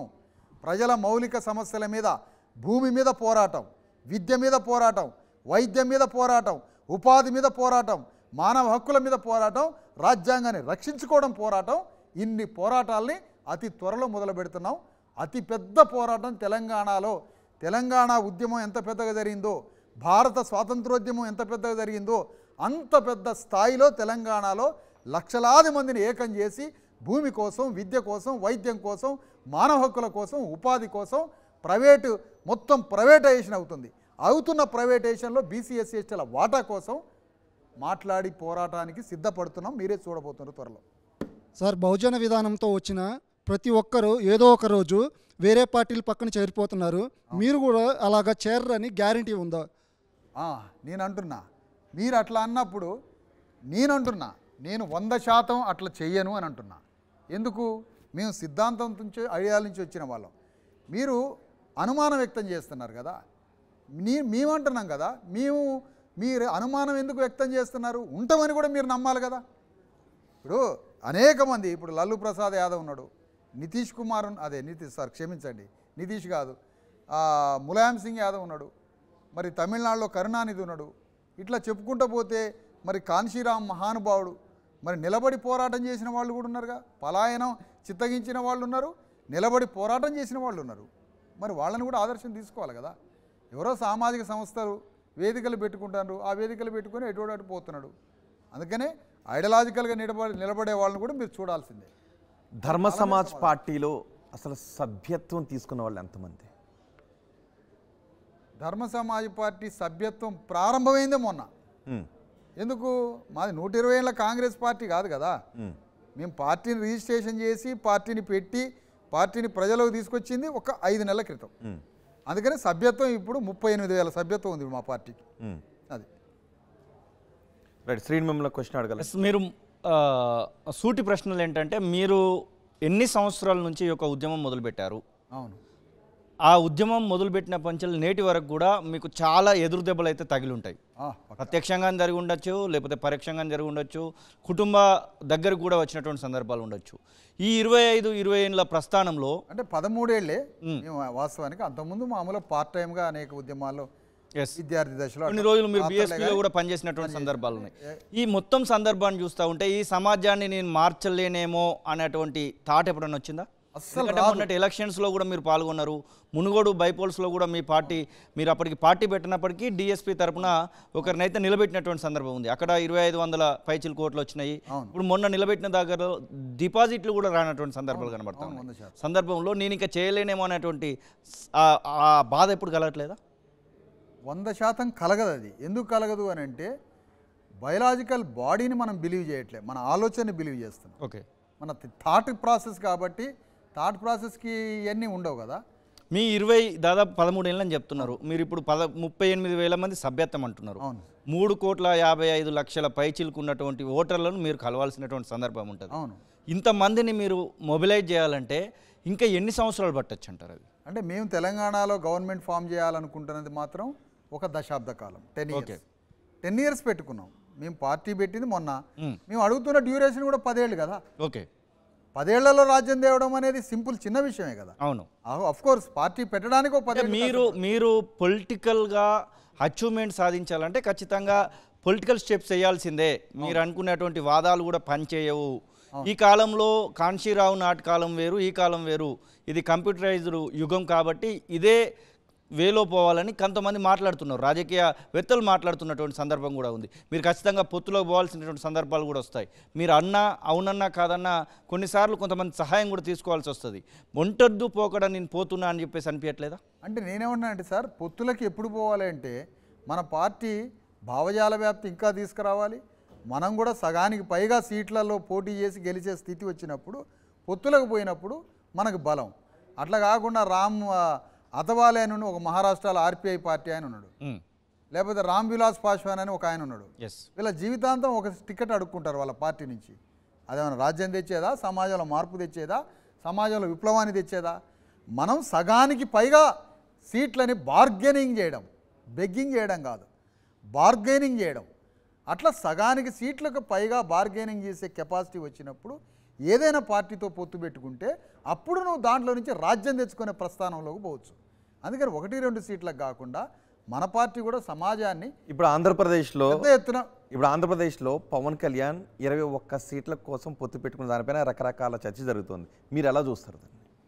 అదే పవన్ కళ్యాణ్ మీరు చూడండి, రేపటి ఎన్నికల తర్వాత పవన్ కళ్యాణ్ ఒక ప్రెస్ మీట్ పెట్టి నేను ఈ రాజకీయాల్లోకి అనవసరంగా వచ్చాను, ఈ రాజకీయాలు నేను చేయడం చేత కాదు, ఈ రాజకీయాల నుంచి నేను విరమించుకుంటున్నా అనే ఒక ప్రకటన చేయబోతాడు ఈ ఎన్నికలు అయినాక. చూడండి మీరు. ఎందుకు అంత నమ్మకం ఏంటి మీకు? ఎందుకు అనంటే పవన్ కళ్యాణ్ యొక్క బ్యాక్గ్రౌండ్ ట్రాక్ అంతా మనం గమనిస్తే అతను ఎక్కడా కూడా ఒక స్ట్రాంగ్ ఐడియాలజికల్ ఫిలాసఫీ లేని పర్సన్, మార్గం తెలియని మానవత్వం ఉన్నవాడు, మార్గం లేని మానవత్వం ఉండి మార్గం లేనివాడు, ఫిలాసఫీ లేనివాడు, ఏ బర్నింగ్ డిజైర్ అతనికి లేనివాడు, ప్రజలందరి తరఫున పోరాటం చేసి ప్రజల్లో విప్లవం తేవాలనే యుద్ధవీరుడు కానే కాడు అతను.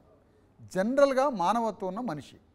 దాన్ని ఎవరో కొద్దిగా అట్లా ట్రిగ్గర్ ట్విస్ట్ చేసి కొద్దిగా పైకి లేపేసరికి అది మల్టిప్లై అయ్యి ఒక పరిస్థితికి పోయాడంటే ఒక సైకో ఫ్యాన్సీ లాగా వెళ్ళిపోయాడు అతను. వెళ్ళిపోయిన తర్వాత ఈ అమాయక మానవతావాది ఆ గుంటనక్క చంద్రబాబు నాయుడు చేతులు చిక్కిపోయి ఉండొచ్చు.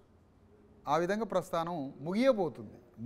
రేపు ఏం జరగబోతోంది ఆంధ్రప్రదేశ్లో? ఏ పార్టీ అధికారంలోకి రాబోతుందని అనుకుంటున్నారు మీరు? అంటే మేము వాస్తవంగా ధర్మ సమాజ్ పార్టీగా చెప్పకూడదు, ఇట్లా చెప్పం. కానీ జనరల్గా ప్రజల పల్స్ కొంత గమనిస్తే జగన్మోహన్ రెడ్డి గవర్నమెంట్ ఫామ్ చేసేటట్టున్నాడు. జగన్మోహన్ రెడ్డి గవర్నమెంట్ ఫామ్ చేస్తున్నాడు. ఓకే, ఇప్పుడు ఆర్ఎస్ ప్రవీణ్ కుమార్ బీఆర్ఎస్లోకి వెళ్ళడానికి మీరు వ్యతిరేకిస్తున్నారు. ఆర్ఎస్ ప్రవీణ్ కుమార్ బీఆర్ఎస్ నుంచి పోటీ చేస్తారు. ప్రవీణ్ కుమార్ గెలుస్తాడని మీరు అనుకుంటున్నారా? 100% అట్టర్లో అట్టర్ ఓడిపోతున్నాడు ప్రవీణ్ కుమార్. నాగర్ కర్నూల్లో జనాల ఆమోదం లేక జనాల తిరస్కరణకి గురై ప్రజల నుంచి బహిష్కృతుడు కాబోతున్నాడు. ప్రజలు బ్యాలెట్ బాక్స్ నుంచి రాజకీయ బహిష్కరణ చేయబోతున్నారు నాగర్ కర్నూలు నుంచి. ఆర్ఎస్ ప్రవీణ్ కుమార్ పైన మీకు నిజంగా సిద్ధాంతపరంగా ఏదైనా విభేదాలు ఉన్నాయా, వ్యక్తిగతంగా విభేదాలు ఉన్నాయా? ఎక్కడ వ్యక్తిగత విభేదాలు లేవు, ఒక్క ఐడియాలజికల్ వారు తప్ప వ్యక్తిగత విభేదాలు లేవు. ఆయన వ్యక్తిగత విభేదాలుగా చూస్తుంటాడు మనిషిని, మిమ్మల్ని. ఆయనకి చూసే దృక్పథం ఉంటుంది. ఎందుకంటే ఒక మనిషి ఐడియాలజికల్గా ఇప్పుడు గ్రామాలలో ఒక మనిషి ఏదో ఒక అంశం పట్ల వ్యతిరేకత ఉంటే ఆ మనిషిని చంపాలనో తిట్టాలనో కొట్టాలనో ఆ మనిషిని వ్యక్తిగతంగా దాడి చేయాలనో అనుకుంటాడు. గ్రామాలలో కొన్ని పట్టణాలలో, అంటే గ్రామాలంటే గ్రామాలుగా ఏమిటంటే కల్చర్లెస్ పీపుల్, కల్చర్ లేనోడు, గ్రామమా పట్టణమా పక్కన పెడితే కల్చర్ లేనోడు ఏం చేస్తాడు, ఏదైనా ఒక అంశం పట్ల తేడా వస్తే అతన్ని వ్యక్తిగతంగా చూస్తూ ఉంటాడు. అది సంస్కృతి లేనోడు, నాగరికత లేనోడు అంటాడు అతన్ని. అట్లనే ఆర్ఎస్ ప్రవీణ్కి కల్చర్ లేదు, నాగరికత లేదు, ఫిలాసఫీ లేదు, మెచ్యూర్డ్ పొలిటీషియన్ కాదు, ఏ మిషన్లో పెరగలేదు. కాబట్టి అతను ఎవరైనా ఒక మనిషితో తేడా వస్తే ఆ మనిషిని పర్సనల్గా టార్గెట్ చేస్తూ ఉంటాడు. అసలు తెలంగాణలో మెచ్యూర్డ్ పొలిటీషియన్ ఎవరు? మెచ్యూర్డ్ పొలిటీషియన్ ఎవరు అని అంటే, అరే మరి మీరు నమ్ముతారా చెప్తే? చెప్పండి. ఉప్పరం మల్సూరి అని సూర్యాపేటలో ఒక ఎమ్మెల్యే ఉన్నాడు. మార్క్సిస్ట్ పార్టీలో ఆ రోజు పార్టీ నుంచి ఎమ్మెల్యేగా అయ్యాడు. ఉప్పరం మల్సూరి అని పేరు. ఆయన ఎమ్మెల్యేగా ఉండి ప్రజలకి నిరంతరం ప్రజల యొక్క విజ్ఞాపన పత్రాలని ప్రభుత్వ అధికారులకు ఇస్తూ ప్రజల తరపున పోరాడి ప్రజల కోసమే బ్రతికి ప్రజల కోసమే చనిపోయాడు. ఎమ్మెల్యే అయిపోయిన తర్వాత పెన్షన్ కూడా రాకపోతే సూర్యాపేట బస్టాండ్ ముందు చెప్పులు కుట్టుకుంటూ. అసలు మెచ్యూర్డ్ పొలిటీషియన్ అంటే ఏంటి? ప్రజాస్వామ్యంలో అత్యున్నత స్థానానికి చేరుకునేవాడు మెచ్యూర్డ్ పొలిటీషియన్ అనాలా? అంటే మెచ్యూర్డ్ పొలిటీషియన్ మీన్స్, మెచ్యూర్డ్ అంటే పరిపక్వత. ఏంటి మరి మెచ్యూర్డ్ కావాల్సింది ఇక్కడ? మెచ్యూరిటీ అంటే రాజ్యాంగంలో బోధించినటువంటి సోల్ ఏదైతే ఉందో, ఆ రాజ్యాంగంలో ఉన్న ఆత్మ ప్రియాంబుల్లో ఉన్నది ఏదైతే ఉందో అదే ఈ భారతదేశ సమాజాన్ని మార్చేది. మీకున్న పొలిటికల్ మెచ్యూరిటీ ఏంటి? అంటే మిగతా వాళ్ళందరికంటే మీకున్న పొలిటికల్ మెచ్యూరిటీ? నాకున్న పొలిటికల్ మెచ్యూరిటీ, నేను బిలీవ్ చేసేది భారత రాజ్యాంగ ప్రియాంబుల్ని, సమాజాన్ని మార్చే ప్రియాంబుల్ భారత రాజ్యాంగంలో ఉంది. దానికి తగ్గట్టుగా నా కార్యాచరణ ఉండడమే నా మెచ్యూరిటీ. అంటే పొలిటికల్ మెచ్యూరిటీ ఉన్న వాళ్ళని ప్రజలు ఆదరించట్లేదు అని అంటారా? 100% లేని వాళ్ళని ఆదరిస్తున్నారా? అండి, సమాజాన్ని ఎవరో కొంతమంది తప్పుదోవ పట్టించినంత మాత్రాన అదే మార్గంలో పోనవసరం లే. సృజనాత్మకత ఉన్నవాడు, మానవత్వం ఉన్నవాడు సమాజాన్ని మనం కూడా ఇంకో దిశగా మార్చవచ్చు. అదే రాడికల్గా ఆలోచించడం అంటే, అదే విప్లవంగా ఆలోచించడం. సమాజాన్ని అందరూ ఎటో తీసుకుపోతే మనం వాళ్ళ పక్కన ఎందుకు పోవాలి? మనం ఒక కొత్త పద్ధతిలో సమాజాన్ని నడిపించాలి. అది రెవల్యూషన్ అంటే. ఓకే, ఇప్పుడు రాజ్యాంగ మార్పు గురించి వినబడుతుంది. ఇప్పుడు ఆర్ఎస్ ప్రవీణ్ కుమార్ కూడా అన్నదే, బీజేపీ అధికారంలోకి వస్తే రాజ్యాంగాన్ని మారుస్తామని. గతంలో బీఆర్ఎస్ కూడా రాజ్యాంగాన్ని మార్చాలి అనే నినాదాన్ని తీసుకుని వచ్చారు. అఫ్కోర్స్ బీఆర్ఎస్లోకి ఇప్పుడు వెళ్ళారు. నిజంగా రాజ్యాంగాన్ని మార్చాల్సిన అవసరం ఉందా? ఉంటే దీన్ని మార్చాలి, ఎంత మేరకు మార్చాలి? భారత రాజ్యాంగాన్ని మార్చడము అని అంటే అంబేద్కర్ని వ్యతిరేకించడం అని అర్థం. మన దేశాన్ని మనమే అంతం చేసుకోవడం అని అర్థం. మనకి మనమే ఆత్మహత్య చేసుకోవడం అని అర్థం భారత రాజ్యాంగాన్ని మార్చడం అంటే. ఏవో కొన్ని అధికరణలు, కొన్ని ఇష్యూస్ని చేయాలి, కానీ రాజ్యాంగంలో ఉన్నటువంటి మౌలిక స్వభావాన్ని, రాజ్యాంగంలో ఉన్న మూల సూత్రాలని, రాజ్యాంగంలో ఉన్నటువంటి హక్కులని, రాజ్యాంగంలో ఉన్న ప్రియాంబుల్ అనే మీటర్ తోటి రాజ్యాంగం అంతా ముడిపడి ఉన్నది. అలాంటి భారత రాజ్యాంగం అనే మూల సూత్రాన్ని మార్చే ప్రక్రియ ఎవరైనా చేశారు అంటే ఈ దేశమే ఉరిపోసుకొని చావడంతో సమానం మా దృష్టిలో. మౌలి గారు మిమ్మల్ని క్వశ్చన్ అడగాలనుకుంటున్నాను. విశారదన్ మహారాజ్ గారు, మీరు సొసైటీలో ఉన్న 85% మంది బహుజనుల్ని సంఘటితం చేసి ఒక విప్లవం తీసుకొచ్చి అధికారులను తీసుకురావాలని మీరు పోరాటం చేస్తున్నారు. కానీ మీ పోరాటంలో ఉన్న 3-4 నాయకులే సంఘటితం కాలేరు, మీలో మీరే వ్యతిరేకించుకుంటారు. మీరు ఇంతమందిని సంఘటితం చేయగలుగుతారా? అంటే ఒకటి ఏంటంటే సార్, ప్రజల్ని సంఘటితం చేయడం వేరు, ఇక్కడ నాయకులు సంఘటితం కావడం వేరు. ఎందుకంటే సమాజంలో బాధిత సమాజానికి సంబంధించిన నాయకులు, బాధిత సమాజం ఎప్పుడు ఘర్షణలతో విడివిడిగానే ఉంటారు. అది అందుకనే బాధిత సమాజం, బానిస సమాజం, కార్మిక సమాజం అంతే ఉంటుంది. పాలక వర్గాల్లో ఉండే కలిసే చైతన్యం పాలిత వర్గాల్లో ఉండదు ఎప్పుడు కూడా. న్యాచురల్. ఆ నాయకుల్లో కూడా చైతన్యం లేదా? ఆ నాయకులు కూడా సంఘటితం కాలేరా? కాదు, ఆబ్వియస్లీ కాకుండా ఉండొచ్చు. ఎందుకు అంటే ఆ చైతన్యం లేకపోబట్టే కదా. నేనేమంటున్నానంటే ఎవరో ఒక నాయకుడు ఫలితాన్ని తీసుకొస్తే మిగతా లీడర్లు అతన్ని అనుసరిస్తారు. ఇది మాత్రం జరుగుతుంది. ఇప్పుడు ఆనాడు కాన్షీరామ్ గారు పవర్ కోసం పోరాడుతున్న క్రమంలో వందల వేల సంఘాలు విడివిడిగా ఉండే. కానీ కాన్షీరామ్ గారు ఎప్పుడైతే పవర్కి దగ్గర అవుతున్నారో ఈ 1,00,000 సంఘాలు వచ్చి కలిసిపోయినాయి. అంటే ఒక లీడరు ఒక వేదిక ఫలితాన్ని తీసుకొచ్చినప్పుడు మిగతా నాయకులు కూడా కలుస్తారన్న దానికి ఇది ఉదాహరణ. కానీ ఒక నాయకుడిని ఇంకో నాయకుడు విమర్శించటం, ఆ నాయకుడు చేసే పనులను ఖండించటం, ఇది సమాజానికి కానీ ఉద్యమానికి ఉపయోగపడుతుంది. ఒక నాయకుడిని విమర్శించడం కాదు ఇది. ఒక కల్ప్రిటు, ఒక నాయకుడి యొక్క తప్పుడు యొక్క పద్ధతులు, ఒక నాయకుడు పోతున్న మార్గాలు, ఒక నాయకుడు పైన ఉన్నటువంటి వ్యవస్థకి బానిసగా మారే విషయాన్ని నువ్వు ప్రజల్లో తెలియజెప్పడం అనేది అది చేయాల్సిన పని కదా. విప్లవాన్ని వచ్చేటప్పుడు ఎప్పుడైనా కూడా చెంచాలని, దళాలని, కల్ప్రిట్స్ని తీసేయాలి. మీరు వరి పొలంలో తీసేయాల్సింది ఫస్ట్ ఏది? పైన ఉన్నటువంటి పక్షులో, గద్దలో అవి బీక దీనికి వరి కోసుకుపోయే శత్రువు కాదు, ముందు అందులో ఉన్న కలుపు మొక్కలు కదా. అందుకనే సమాజంలో ఇలాంటి వ్యక్తుల్ని ఖచ్చితంగా ఎండగట్టి చూపించాల్సిందే. కాన్షీరాము తన రాజకీయ పోరాటంలో 10 సంవత్సరాలు పోరాడింది శత్రువులతో కాదు, తన సమాజంలో ఉన్న చెంచాల మీదనే 10 ఏళ్ళు యుద్ధం చేసి, ఆ చెంచాల మీద యుద్ధం చేసి బయటపడబట్టే ఆయన పవర్లోకి రాగలిగాడు. అందుకనే ఈ తెలంగాణలో కూడా దురదృష్టవశాత్తు ఈ చెంచాలతోటే సగం కాలం వృధా అయిపోతుంది. కానీ కాన్షీరామ్ తీసుకొచ్చిన ఉద్యమం చాలా దేశవ్యాప్తంగా విస్తరించింది. ఎందుకు పట్టుమని 10 ఏళ్ళు కూడా బీఎస్పీ ప్రభుత్వంలో లేకుండా పోయింది ఉత్తరప్రదేశ్లో? అంటే కాన్షీరామ్ గారు చనిపోయిన తర్వాత జరిగిన పరిణామం ఇది. అందుకనే పార్టీని కాన్షీరామ్ గారి టైంలో, ఆఫ్టర్ కాన్షీరామ్ గారి టైం లాగా చూడాల్సింది. ఆయన ఉంటే దాని మార్పులు వేరే ఉండేవి. ఆయన లేకపోబట్టి ఆ నష్టం జరిగిందని మేము భావిస్తున్నాం. ఇప్పుడు బీఎస్పీకి ఏంటి ఫ్యూచర్ ఎట్లా ఉందనుకుంటున్నారు? అదే బీఎస్పీకి దేశవ్యాప్తంగా దాని గ్రాఫ్ అయితే పడిపోతూ ఉంది. ఇది మనం అంతా చూస్తున్నాం. ఉత్తరప్రదేశ్లో అన్ని చోట్ల కూడా దాని గ్రాఫ్ బాగా బ్యాక్ అవుతుంది. అట్లా అని బహుజన్ సమాజ్ పార్టీ తగ్గిపోతుందని అందులో ఉన్న వ్యక్తులు బయటకు వచ్చి దొరల పార్టీలోకి పోవడం, లేకపోతే భూస్వాముల పెట్టుబడిదారుల పార్టీలోకి పోవడం అనేది అంతకన్నా మోసం మరొకటి లేదు. అది ఇంకా పెద్ద మోసం. రైట్, యజ్ఞ మిమ్మల్ని క్వశ్చన్ అడగాలనుకుంటున్నారు. రైట్ సార్, మందకృష్ణ మాదిగా ఇప్పటికే బీజేపీలో చేరారు. అవునండి. ఎస్సీ వర్గీకరణ బీజేపీతోనే సాధ్యమవుతుందా? ఎందుకంటే మోదీ కూడా హామీ ఇచ్చారు కదా, మీరేమనుకుంటున్నారు? మోదీ ఎలాంటి హామీ ఇవ్వలే. మోదీ ఇచ్చింది నేను కూడా మీ పోరాటంలో వచ్చి పాల్గొంటా, మీరు కూడా అంటే పార్లమెంటు నాయకుడు, దేశంలో ఉన్నటువంటి అత్యున్నత పార్లమెంటు, ఆ పార్లమెంటుకు నాయకుడు వచ్చి మీ పోరాటంలో నేను పాల్గొంటా అంటాడు. ఇది 8వ వింత ప్రపంచంలో. ఇది 8వ వింత అంటారు దీన్ని. బీజేపీతో సాధ్యం అవుతుంది అనుకుంటున్నారా? మరి అది బీజేపీతోటి సాధ్యమైద్ది, కానీ ఆచరణాత్మక చేయడం మాత్రం సాధ్యం కాదు. సాధ్యమైద్ది కానీ చేయడానికి సిద్ధపడాలి కదా, అది మేము అంటుంది. రైట్, మా ఎడిటర్ మిమ్మల్ని మరో క్వశ్చన్ అడగాలనుకుంటున్నారు సార్. ఇటీవల జనసేన అధినేత పవన్ కళ్యాణ్ ఒక సందర్భంలో చెప్పారు, ఒక పార్టీని నడిపించడం అంటే ఆర్థికంగా చాలా భరించాల్సి వస్తుందని. మీరు మరి ఆర్థికంగా మీరు తట్టుకోగలరా ఇప్పుడు రాబోయే ఎలక్షన్లో? కానీ ఒక పార్టీని నడిపించడానికి ఆర్థికమే ప్రామాణికమని పవన్ కళ్యాణ్ అనడం దానంత పిచ్చి పని ఇంకొకటి లేదు, పిచ్చి మాట ఇంకొకటి లేదు. ఎందుకంటే ఒక పార్టీని నడిపించడానికి జ్ఞానం కావాలా, గుండె ధైర్యం కావాలా. ఆ గుండె ధైర్యము, ఆ జ్ఞానము, ఆ ఫిలాసఫీ వనరుల్ని సంపదని పట్టుకొస్తుంది.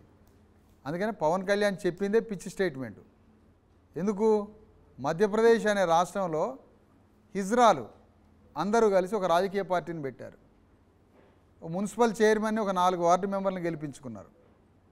మనం అక్కడి నుంచి చూడాలి. వనరులు అనేవి అవి 2వ విషయం అయితే 3వ విషయం అయితే తప్ప అది ప్రధాన విషయం కాదు. అందుకని వనరులను మేము ప్రజల నుంచి సేకరిస్తాం, మాకు అది పనే కాదు.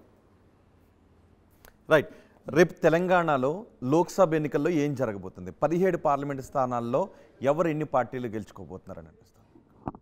ఎన్ని స్థానాలు గెలుచుకోబోతున్నారు? మేము అది చెప్పలేము. ఎందుకంటే ఒక రాజకీయ పార్టీగా మా ఆశల్ని, మా నమ్మకాలు మాకుంటాయి కాబట్టి. అందుకని మేము తెలంగాణలో ఏది గెలిచినా బీజేపీ, ఇప్పుడు అక్కడ ఆంధ్రాలో ఏం జరుగుతున్నది? మోడీ అనే నాయకుడు ముందు ఆయనదే టీడీపీ, ఆయనదే పవన్ కళ్యాణ్, ఆయన పార్టీ జగన్మోహన్ రెడ్డి. ఎంత విచిత్రమైన నాటకం సార్ ఇది.